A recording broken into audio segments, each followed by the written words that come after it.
ان کے لب رنگی کی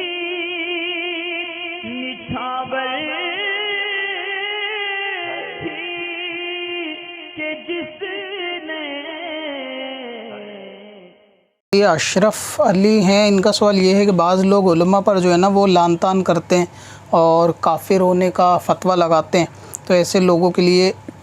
کیا کرنا چاہیے؟ اور اس کے اندر بعض خاص بھی شامل ہوتے ہیں اور بعض عوام بھی شامل ہوتی ہے، اکثریت جو ہے وہ عوام کی ہوتی ہے۔ سب سے پہلے تو یہ کہ کسی بھی یعنی جو صحیح العقیدہ سنی عالم ہو، فقط اس کی بات ہو رہی ہے، بد مذہب وہابی غیر مقلدین یا جتنے بھی باطل فرقے ہیں ان کے علماء کی بات نہیں ہو رہی ہے، اگرچہ وہ اعمال میں یا دکھنے میں کس قدر بھی وہ پرہیزگار نظر آئے، ان کی بات نہیں ہے۔ تو صحیح العقیدہ سنی عالم دین کی جو ہے نا توہین بے سبب یعنی بے وجہ شرع اس کی مخالفت کرنا یا پھر اس کی توہین کرنا یا اس پہ لعن طعن کرنا، یہ شدید حرام ہے، اور اس کا یعنی یہ ویسا ہی لعن طعن کرنا ہے جس طرح ایک عالم کو گالی دینا بالکل ویسا ہی حرام ہے کہ جیسے اپنے باپ کو گالی دینا حرام ہے۔ تو اگر کسی مسئلے میں عالم اور عالم کا اختلاف ہوتا ہے تو ان کو اس حد تک کہ اس کی کسی بات کو یا عبارت کو غلط ٹھہرایا جا سکتا ہے۔ مثال کے طور پہ اگر کوئی جیسے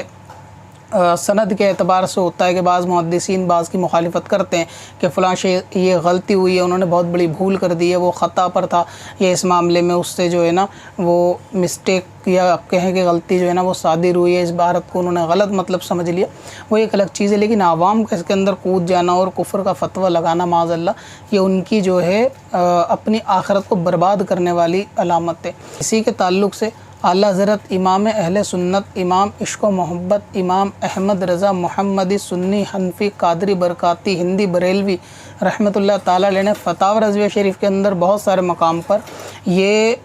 فتویٰ یعنی نقل کیا ہے کہ اگر کسی عالم دین کو علم کے سبب یا عالم ہونے کے سبب اس کی توہین کی جائے تو یہ جو ہے وہ علماء نے اس کو جو ہے نا کفر لکھا ہے۔ پھر اعلیٰ حضرت نے مثال بھی پیش کی کہ اگر کوئی مولوی کو نام بگاڑنے کے لیے مولویہ یا پھر کسی سید کو نام بگاڑنے کے اعتبار سے میروا اس طریقے سے کہتا ہے، یعنی اگر مولوی کو نام بگاڑنے کے اعتبار سے علم کی بنیاد پر، تو اعلیٰ حضرت نے فرمایا ہے کہ اہل بیت اور اہل علم یہ دونوں کی جو ہے نا توہین، ان کی نسبت کے حساب سے علم کی اور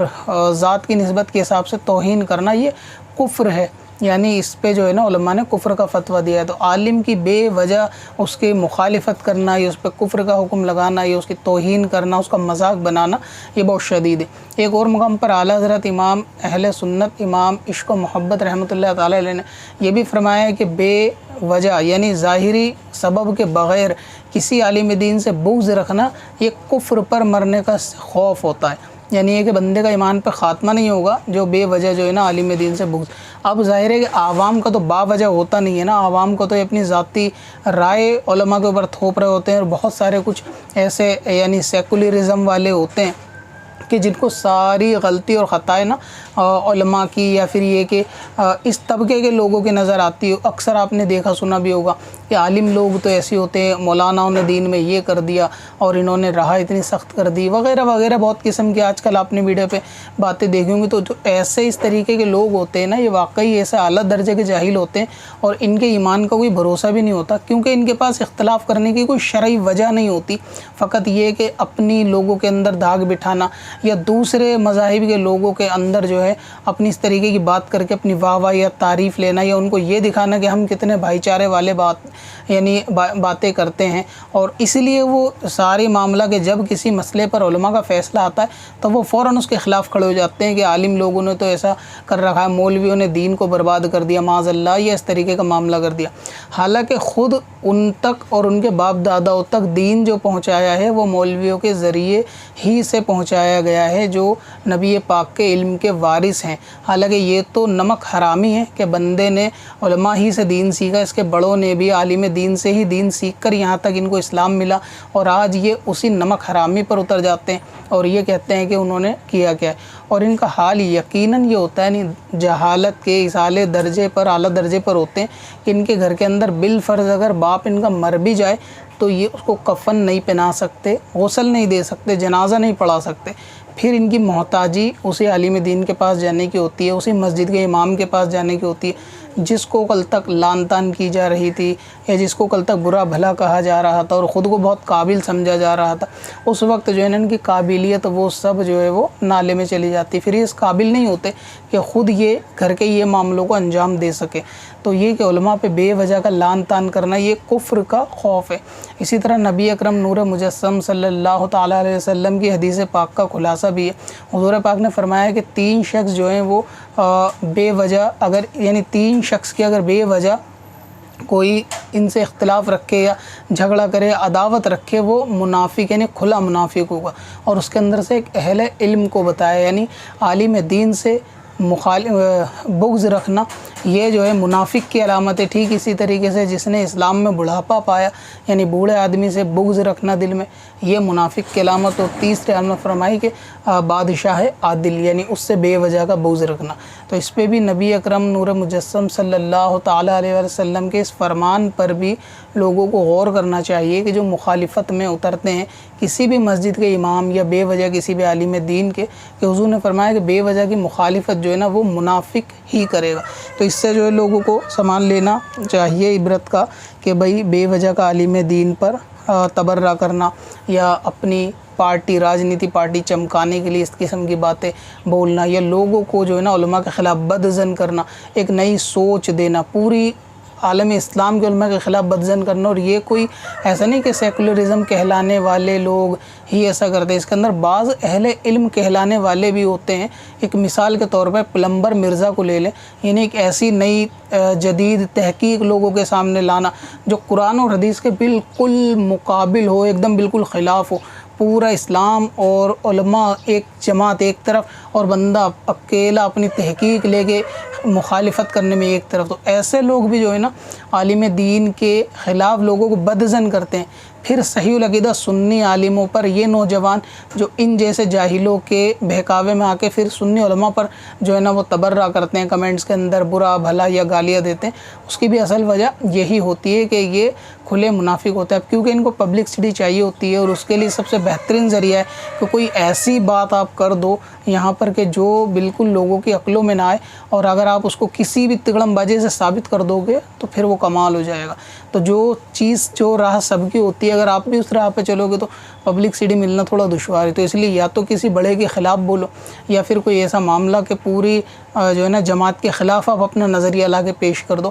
کہ جو اسلام کا، صحابہ کا، تبع تابعین کا، بزرگان دین کا نظریہ ہو، اس کے خلاف اپنا نظریہ لا کے ریسرچ پیپر کے طور پر لوگوں کے آگے پیش کرو۔ تو پھر اختلاف جب پیدا ہوگا تو ظاہر ہے کہ وہاں پبلکسٹی ملنے کے چانس ہے۔ تو پھر وہ نوجوان جو ان کی راہ میں آتے ہیں پھر وہ جو ہے نا علماء کو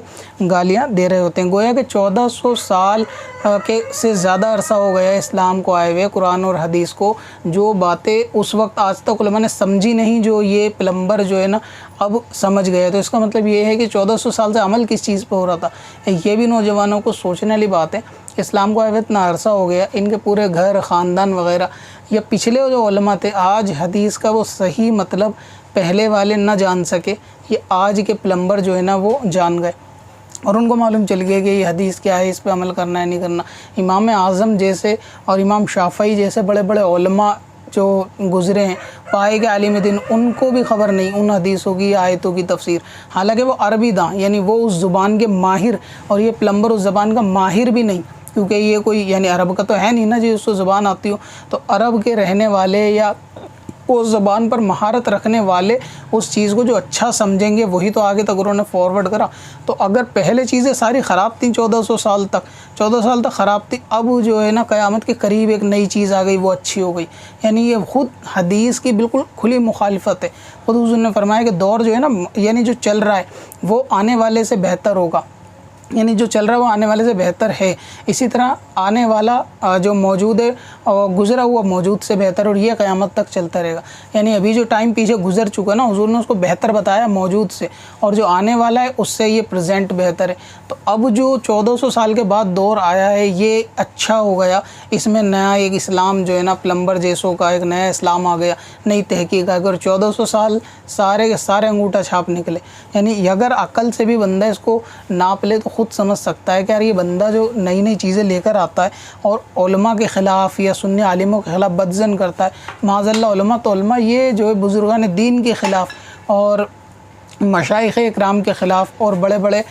ولیوں کے خلاف جو ہے نا لوگوں کو مخالفت پر اتارتا ہے، تو ایسے لوگ جو ہے نا کھلے منافق ہوتے ہیں کہ جو کیونکہ ہر ولی عالم ہے۔ اب ظاہر ہے کہ عالم کی اگر وہ بندہ اور ولی کی کر رہا ہے تو وہ شدید ہے، یعنی پھر تو قرآن پاک کے اندر اللہ تعالیٰ نے خود سے جنگ کرنے کا معاملہ بیان فرمایا، تو خود اگر ولی کی مخالفت کر رہا ہے تو عالم کی تو یقیناً ہو گئی نا پھر وہ۔ تو اس کے اندر یہ بھی جو ہے نا لوگ کھلے قسم کے منافق ہوتے ہیں کہ جو علماء کے اوپر بے وجہ جو ہے نا تبرہ کرتے ہیں۔ تو باقی اپنے سنی عوام کو بھی چاہیے اس قسم کے آپسی اختلاف کے اندر بھی کسی صحیح العقیدہ سنی عالم کے اوپر لعن طعن بے وجہ کرنا، جبکہ آپ کا کوئی مقصد نہیں، یہ جائز نہیں ہے۔ اس سے اعلیٰ حضرت نے فرمایا کہ ایسے بندے کا جو بغض رکھتا ہے نا عالم دین سے، کفر پر مرنے کا خوف ہے۔